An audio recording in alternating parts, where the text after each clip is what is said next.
My children are 17 and 14 respectively. And I'm hoping the fact that they're teenagers is the reason for their incredibly shitty behavior.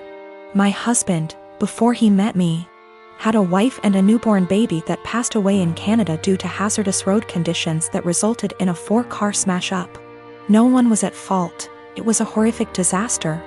And my husband was devastated as a result and fell into alcoholism to cope. I had my own trauma from the past, and similarly turned to alcoholism to cope. It was at an AA meeting where we met, 20 years ago almost to the day now. And we slowly started to heal together here in the US. I have always been incredibly respectful of my husband's last wife and child. I like to joke that I'm keeping her seat warm until my husband enters heaven. I've had too much loss and hurt in my life to feel jealousy like this. And I am so damaged that I just feel lucky that I got to actually feel love in this world, and that my husband could open his beautiful heart to me. We had 2 children, 2 sons.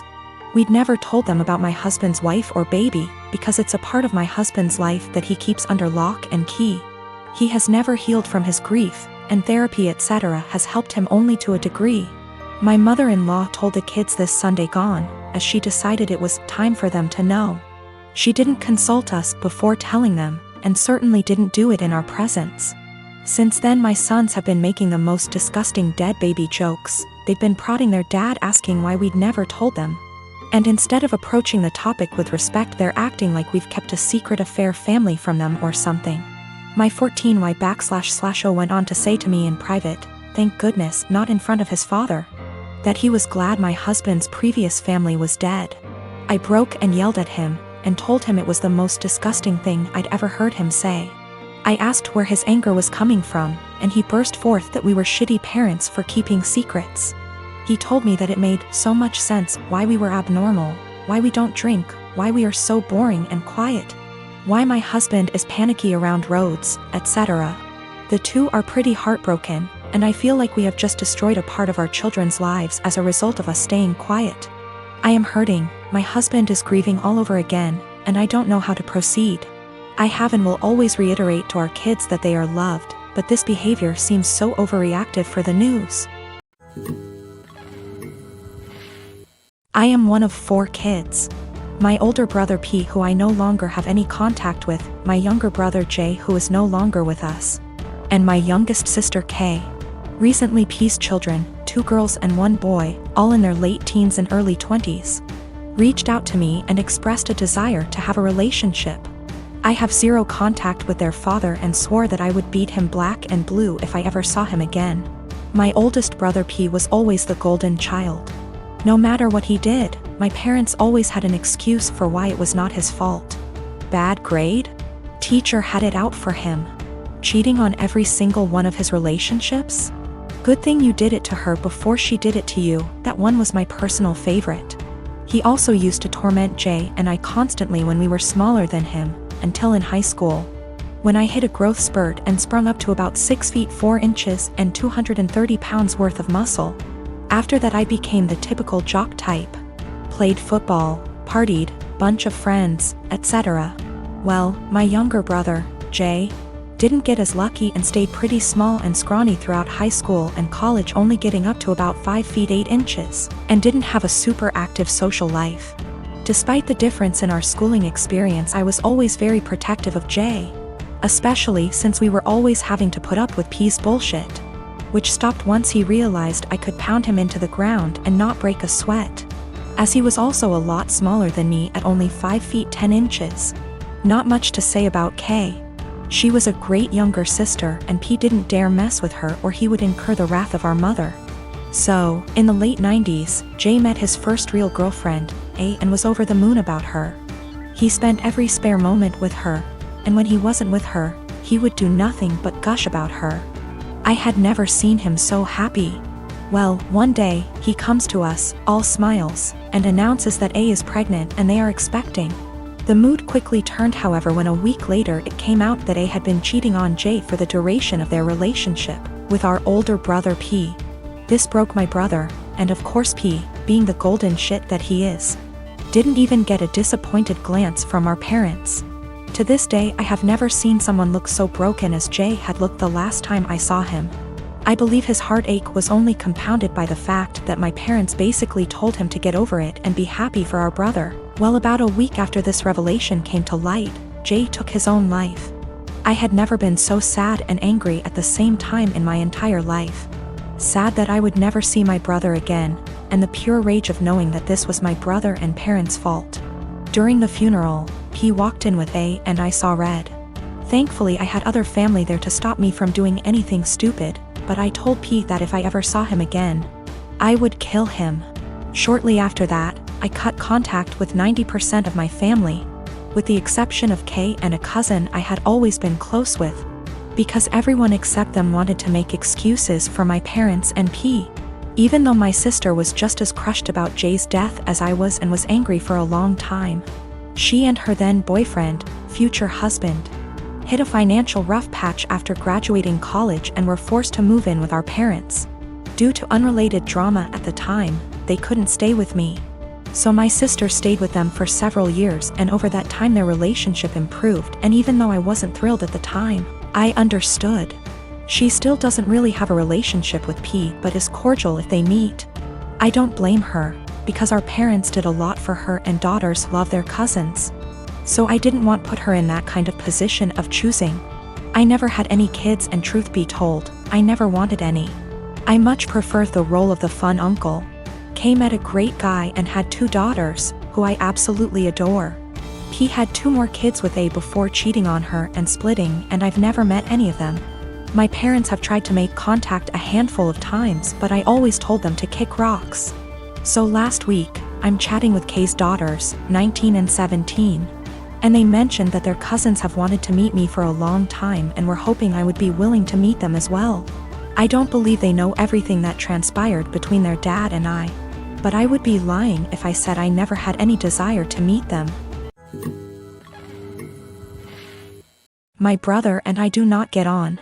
When we were younger, he'd go out of his way to make my life a living hell. To my parents' credit, they did tell him off for it when they caught him, but they both worked long hours and didn't have the energy to deal with our arguments. This continued into adulthood. He was salty that he failed his college course the first time around. There was a bad argument in our family a while ago, and it all started because I refused to decorate my brother's living room.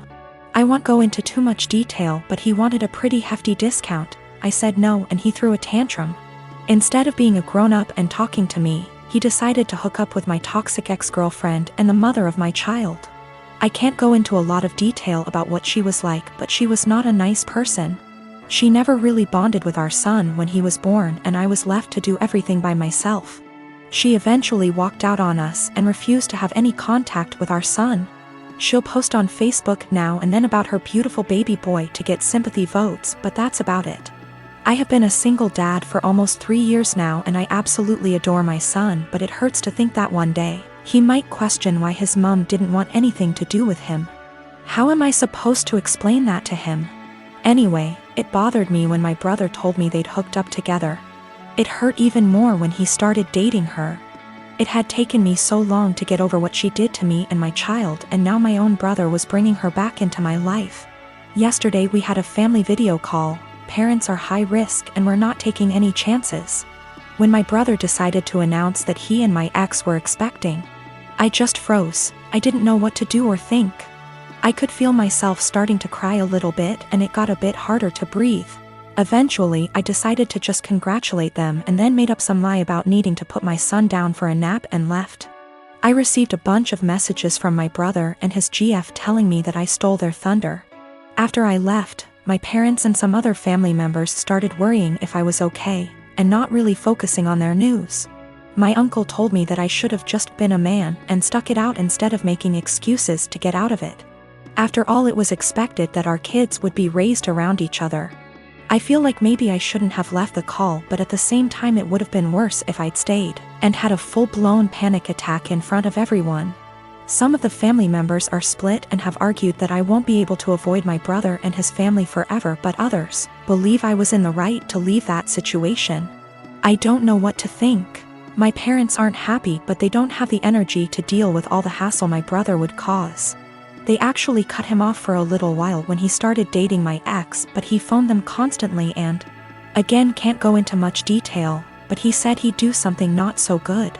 They keep him at arm's length, but I have told them not to cut contact because of me. If they want to cut contact on their own accord, then that's fine, but I do not want to be the reason that they have to deal with his tantrums. The rest of the family, for the most part, weren't happy about it but accepted it, or pretended to. When they started getting a bit more serious, my uncle, who told me to be a man, thought it was funny. That's just the kind of person he is. Not for my sake, but for the sake of my son. I don't want to put him through all that. Dan and I have been married for 3 years and 8 months ago welcomed our amazing son into the world. He was very planned and wanted, and motherhood had been transformative for me. I was able to take 1/2 months maternity leave before going back to work. Without going into too many details, we both work white-collar jobs that require professional attire. A normal workday look for me is a skirt or pair of slacks, a silk blouse, pumps or boots depending on the weather. But always with a heel because I'm 5'0", maybe a blazer if I have a big meeting. Dan wears a suit almost every day. I also style my hair and do some makeup for work every day. This is what I wore before our son was born and what I continue to wear. Dan and I are pretty even in sharing parenting duties. I tend to take mornings because I'm more of a morning person than Dan. A normal morning for me starts early: short workout, shower, get baby up, get baby ready and baby off to Dan because the daycare is on Dan's way to work. I'm normally dressed at the tail end of this process, but I keep my robe on over my clothes in case my son wants to give my outfit something to remember him by on our way out the door. For the last month or so, Dan has been more irritable than normal in the morning. There have been side comments if he gets up and I'm drying my hair or getting dressed. Basically, if I'm not 100% focused on my son in the AM.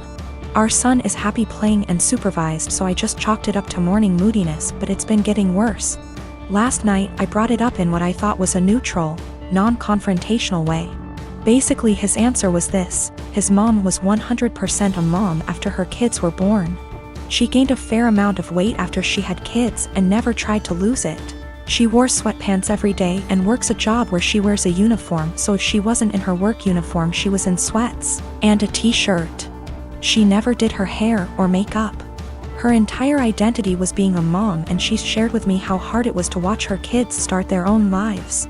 Dan thinks I don't care about our son as much as he does since I worked on losing the baby weight and still put effort into my appearance. I feel like keeping this part of my identity actually helps me be a better mother. I love my son, but I'm still me and I still have the things I like to do. Dressing well, my identity actually helps me be a better mother. I love my son, but I'm still me and I still have the things I like to do. Dressing well, blowing out my hair and doing my makeup are therapeutic to me. Now that being said, my son is my life, and if I knew that not doing those things but guarantee him a happy, healthy life, I would stop immediately. I told Dan that my son and I have our morning routine and he gets lots of time and attention before I go to the office.